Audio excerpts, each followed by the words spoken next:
Bon matin tout le monde, j'espère que vous allez bien. 4 septembre, bienvenue dans On Jase. J'espère que hier vous avez passé une excellente journée. Nous autres, c'est le rush total. Total, dans le fait que c'est la première fois depuis que je suis en affaires avec ma gang que on a tant de problèmes d'approvisionnement. C'est malade. On attendait 10 palettes d'un produit très important. Puis ça faisait déjà 15 jours qu'on l'attendait. C'était supposé être livré hier, puis ils nous ont appelé pour nous dire que non, bon. Fou aussi. Du stock qu'on commande depuis des années. Puis là, ben, il en manque. Il n'y en a pas, tabarouette. Puis regarde, hey, mon père, hier, il était allé faire une petite commande pour la maison. Puis il était dans les allées. Puis le représentant de Pepsi était avec lui. Puis il restait juste 3 caisses de Pepsi, tu sais. Fait que mon père les a pris, naturellement, pour le ramener à la maison. Puis le représentant lui a confirmé qu'ils sont en rupture de stock. Pepsi, aussi. Ça n'a pas de bon sens. Ah, ce qu'on s'en va. On s'en va à la chasse, c'est sûr et certain. Écoutez, on fait la météo de notre Colette à matin. 11 degrés ici dans les Laurentides, c'est vraiment cool. 19 degrés dans le courant de la journée. On a un petit front froid là, qui est rentré. Beau soleil, ça va être une journée parfaite aujourd'hui. Lever du soleil, 6h24. Coucher du soleil, ce soir, 7h33. La lune, elle est décroissante, 96%. Et la pression est en montant à 9,83. Dans nos recaps d'hier, première affaire. 2 secondes avant que je paye sur Rec, mon téléphone fait boum, je vais voir. J'ai Joe qui m'écrit, qui me dit « Steph, qu'est-ce que tu sais, tu dis là que le matin, tu te lèves de bonne heure, tu vas écouter les orignaux.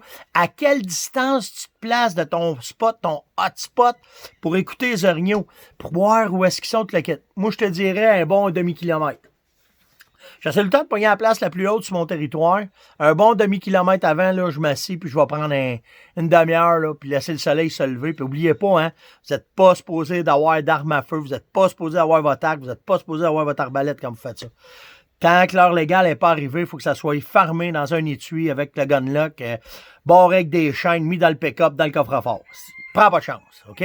Non, mais sérieusement, prenez pas de chance avec ça. Ce que tu veux pas, c'est d'être assis sur le bord d'un chemin à écouter les orignaux, qu'il y a un pick-up qui arrive avec des flashs, puis ses agents de la fonte, puis qui te pognent pour une niaiserie de même, tu sais. Fait que, mais je te dirais un bon demi-kilomètre avant. T'as le temps, t'entends, c'est super cool. C'est sûr, c'est dans un trou, ou dans une coulée ou quelque chose de même, ben, rapproche-toi un peu, peut-être 300 mètres, mais pas trop proche. Donne-toi une distance pour être capable d'être commencé à chasser, d'être capable de faire de quoi. Mais c'est à peu près ça. Joe, comment est-ce que je travaille? Le gouvernement, bizarre, si je sais pas qu'est-ce qu'ils ont. Ça prend du temps pour nous donner les inventaires d'orignaux.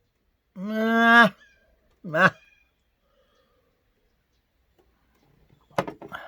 sais, là, t'es en business, là, tu fais une bonne shot, là, tu l'annonces, puis t'es content, puis tu mets ça partout, puis tu sais,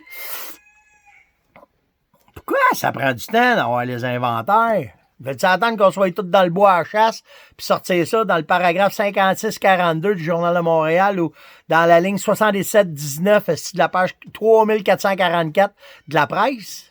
En tout cas, je trouve ça bizarre. Bizarre, Anticosti, ça avait pris 2 ans pour que ça sorte. 2 ans? Ah, il l'avait oublié en dessous du lit. Pas grave, ça va venir. Puis si on les achale, ils lâcheront pas. Fait que parlez-en dans vos associations. Demandez, vous voulez avoir des inventaires, vous voulez savoir comment ça se passe. C'est à nous autres. On paye des taxes pour ça. Bon, ça c'est fait. Hey, hier, je parle avec un gars qui s'appelle Thierry. Thierry Barry. On parle de chasse ensemble. On discute une couple d'affaires. Et là, j'apprends qu'on a une future chasseresse qui s'en vient, qui s'appelle Livia. Elle a super hâte d'aller avec papa à la chasse. Alors, ce matin, Livia, on te fait un beau gros salut, ma belle.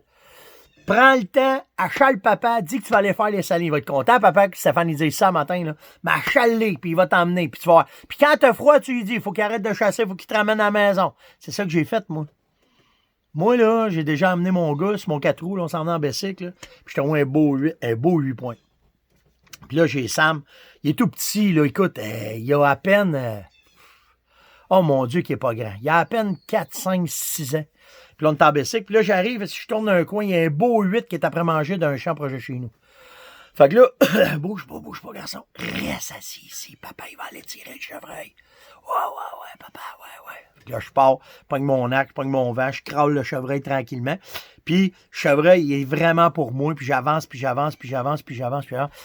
comme je me lève dans le foin, je crains que mon arc pour lâcher la flèche, il fait « Vas-y, papa, t'es capable! »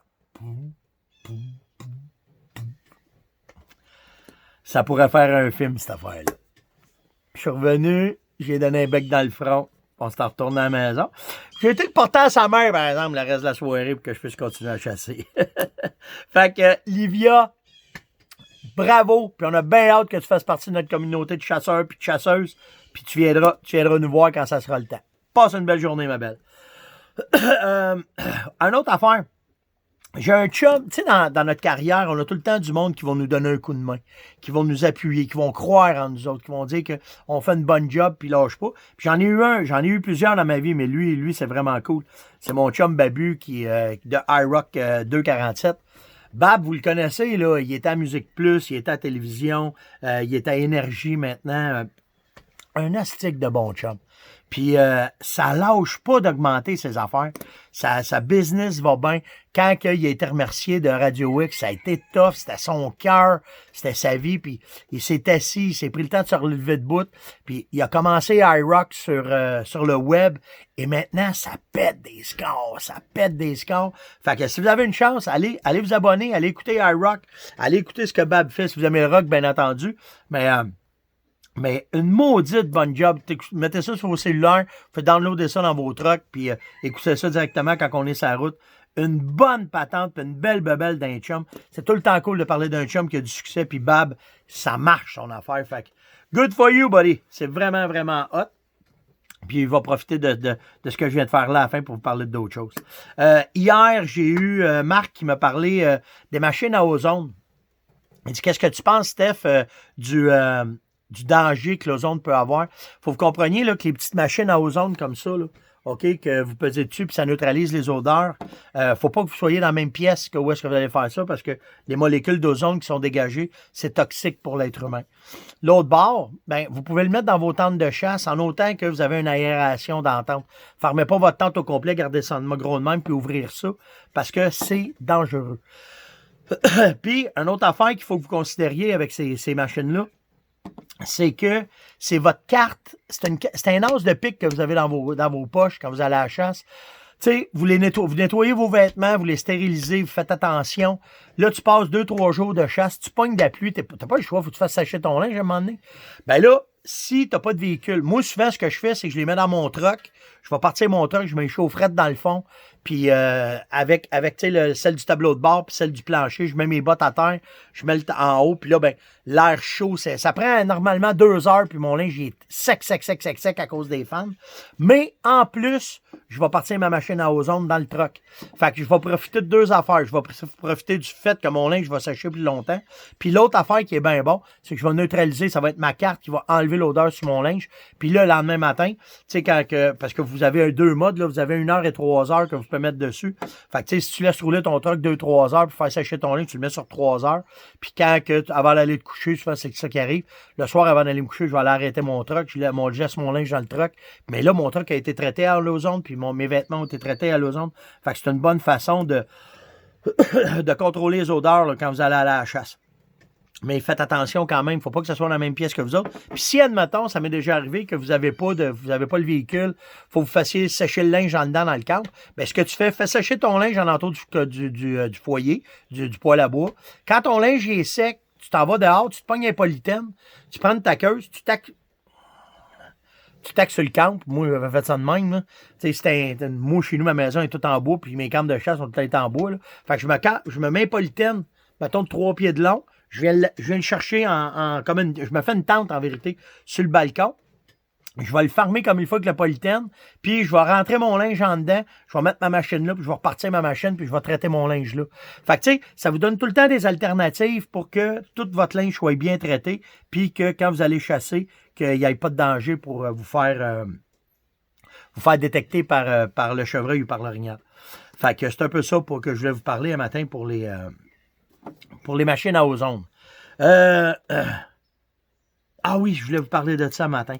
Il y a 2 affaires que je vous parlais. Ah, ça va bien un matin. Je me suis fait demander comment est-ce que je procède, tu sais, quand je me place, la précision du tir, comment est-ce que je vais faire, faut que vous soyez conscient de l'habitat où est-ce que vous allez chasser. OK? Vous allez comprendre où est-ce que je veux vous amener. Puis l'ajustement de vos carabines, là, on va parler de carabine parce qu'à l'arc, normalement, c'est 0,30 mètres. Fait que tu sais, t'as pas bien ce problème-là. Mais il faut que tu sois conscient que mettons, quand je chasse ici dans Laurentides, puis que le bois, il est de même, je prends pas une de mes carabines qui est ajustée à 300 verges pour faire un tir de 450 verges. Parce que quand je vais tirer dans le bois, fermé comme ça, ma balle, avec la courbe de la balle, je prends des chances d'accrocher des branches dans le bois à courte distance. Je ne ferai pas un tir aussi précis à courte distance parce que la courbe, elle peut être 3 pouces plus haut à 50 verges, 60 verges, en tout cas. Tout dépendant comment est-ce que tu vas t'ajuster. Fait que ce que je fais, c'est que quand je chasse dans les Laurentides, ma carabine est ajustée 0,100 verges. Pour que le 0 à 15, à 20, à 30, à 40, à 50 verges, ma carabine soit super précis pour que quand il y a des branches qui sont de même, puis que j'ai un coffre de chevreuil qui passe là, que je sois capable de tirer bien comme il faut ici. Parce que combien de fois que j'ai tiré un chevreuil, puis j'avais ça, là, que la balle pouvait passer. Tu le vois bien, tu vois bien le panache, tu le vois s'en venir, c'est sale, c'est sale. Là, tu te pognes un corridor, c'est là, mec qui passe là, c'est là que je le tire. Puis là, boum, tu vas lâcher le coup. Mais tu sais, j'en ai tiré dans une même, là. Fait que c'est important que c'est le fun d'être ajusté loin. Mais soyez conscient que si vous êtes ajusté loin, s'il faut que tu passes une balle proche, tu vas avoir une différence dans ta balistique. Fait que c'est à vous autres. Moi, j'adore être ajusté 0-100. 0-100, j'adore ça parce que proche, je le sais que ça va fesser comme il faut. Puis, je vais connaître assez ma balistique pour que si je tire à 300 ou à 400, il faut juste que je lève un peu plus. Mais au moins, mon 0-100, qui est 97% du temps mes tirs, ben au moins, bang, ça va être précis, puis je vais bien faire la shot. Fait que je comprends qu'il y en a qui aiment ça, faire des longs shots. Moi, je t'ajustais pour tirer l'autre bord du lac. C'est pas la meilleure façon. Parce que souvent, l'autre bord du lac, oui, tu te protèges contre les odeurs, mais tu prends une chance de le manquer ou de le blesser. Fait que tu sais, il n'y a rien de parfait. Ce qui est important de comprendre, c'est quand vous faites un tir, il faut que vous soyez, vous, à l'aise avec cette distance-là. La distance pour être à l'aise à Stéphane Monette n'est peut-être pas la même que pour Jean-Yves, mettons, ou que pour Yann, mettons. Alors, c'est à vous autres de connaître vos compétences de tir, puis de dire, ben moi, là, je ne tire pas plus loin que ça, parce que si le gibier arrive, je ne veux pas le manquer, puis je veux faire un tir efficace, puis c'est de cette façon-là que je vais faire. Puis ça, ben, ça m'amène à vous parler aussi d'avoir une arme qui va être adaptée pour la chasse que vous allez faire. Donc, si on est à carabine, ça va, mais souvent dans les saisons, ils vont nous autoriser à pas de noir. Ils vont nous autoriser. Là, le 12 arrive.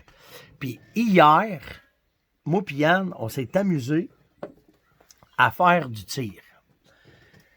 Puis on a la chance, naturellement, parce qu'on est avec Beretta, on est avec la maison Beretta, de se faire passer des armes cette année. Cette année, nous en avons passé un lot pour qu'on s'amuse. Puis hier, ben, mon gars Yann, il dit, on essaye tout ça. Un Benelli M2 Slugger. Parce qu'un Benelli fait partie de la maison Beretta. Fait que, oui, mon gars, on va essayer ça, de tirer avec un Slugger. T'as jamais essayé ça? Ben non, pas jamais essayé ça. Parfait. Fait que j'ai été chercher des munitions. Puis on a pris le fusil. Puis là, on a regardé. On a tiré. Premièrement, si t'as jamais tiré avec un Slugger, comme ce Benelli-là, ben...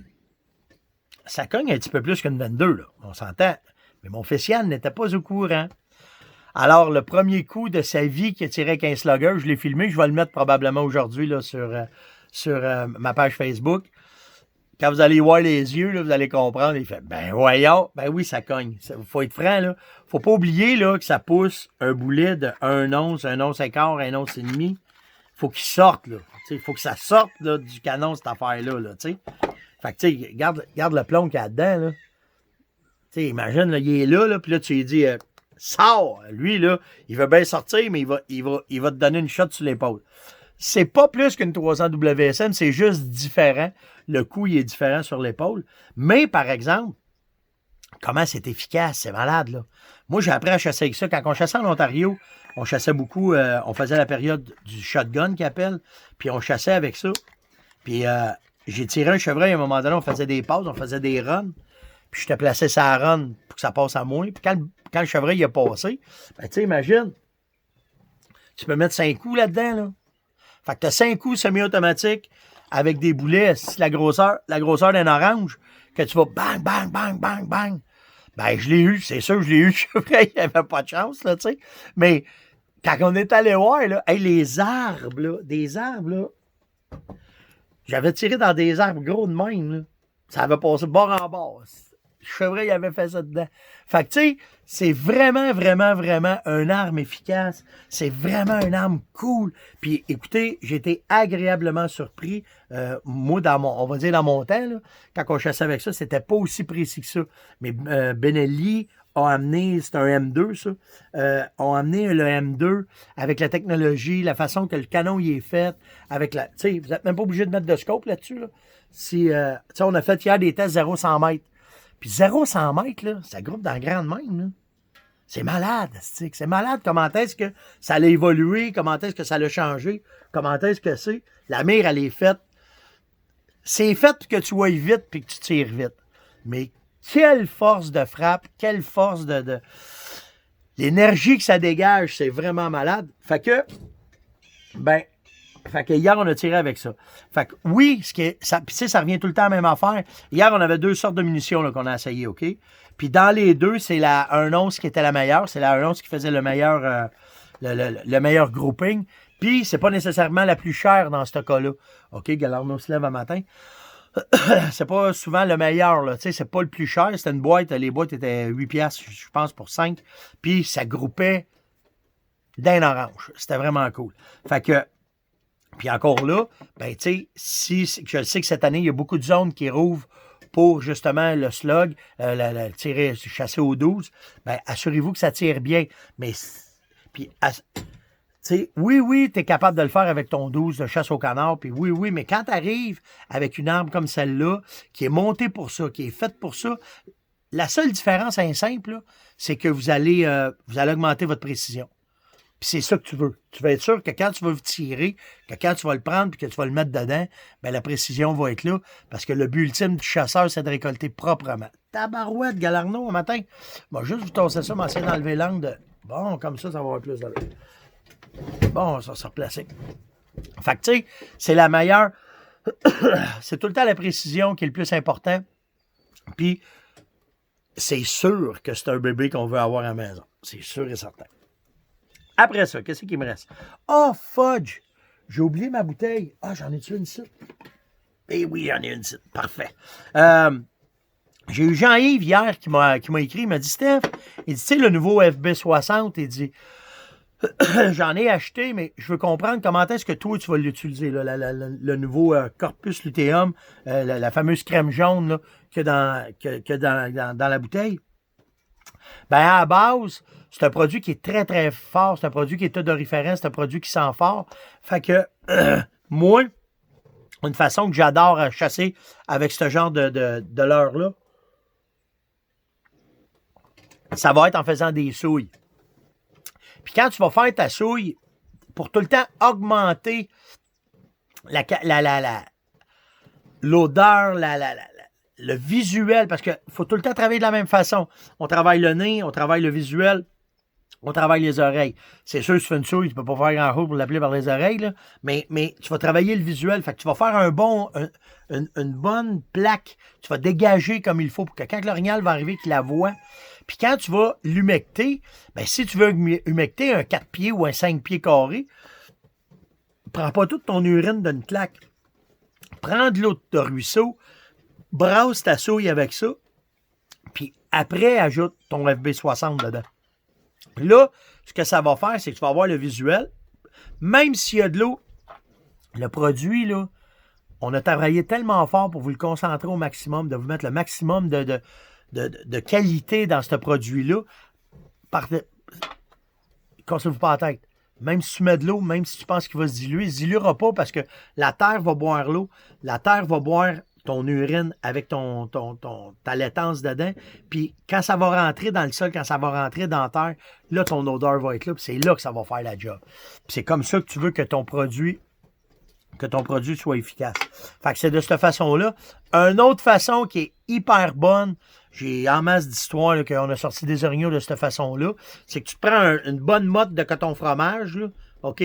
T'attaches ça, tu vas te faire une station d'odeur, puis on va prendre une bouteille de 1 litre. Pas prendre une bouteille une petite bouteille d'eau pour faire des stations d'odeur comme au chevreuil, mais tu prends une bonne bouteille de 1 litre, tu rentres ton coton fromage dedans, tu sors une ficelle, tu bloques ta ficelle avec le bouchon, tu accroches ça à une branche, puis quand tu veux ta bouteille en envers, tu prends ton FB60, puis tu le verses dans la bouteille, puis là, tu vas voir, elle va se remplir, le coton fromage va tout le boire bien comme il faut.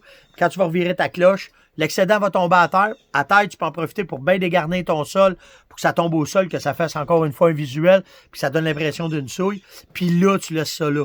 Fait que ton FB60, toute la crème qu'il y a dedans, tu vas voir, elle va tout jammer dans ton coton fromage. Puis là, c'est là que ça va faire l'efficacité. Puis ça va sentir, je te le dis, là, pendant 5 jours facile. 4-5 jours facile. Il n'y aura pas d'eau qui va aller dessus. L'humidité qui va rentrer du matin va rentrer dedans. Ça va être vraiment, vraiment de quoi qui va pouvoir être efficace. J'espère, Jean-Yves, ça répond à ta question. Hey, en terminant, j'ai parlé de Babu tantôt, puis j'ai parlé de iRock de 247, puis allez écouter ça sur vos shows. Mais moi, j'ai une question un matin pour vous autres. Quand vous allez à la chasse, là, je ne sais pas si vous êtes comme nous autres, mais nous autres, on a nos tunes de chasse. On est dans le pick-up, on monte, puis on écoute nos tunes de chasse. C'est quoi vos tunes de chasse à vous autres? Fait que venez me le marquer juste pour le fun. Moi, ça va m'en faire découvrir d'autres. Moi, c'est sûr, Luke Bryan, c'est ma fétiche. C'est rendu ma meilleure tune à vie.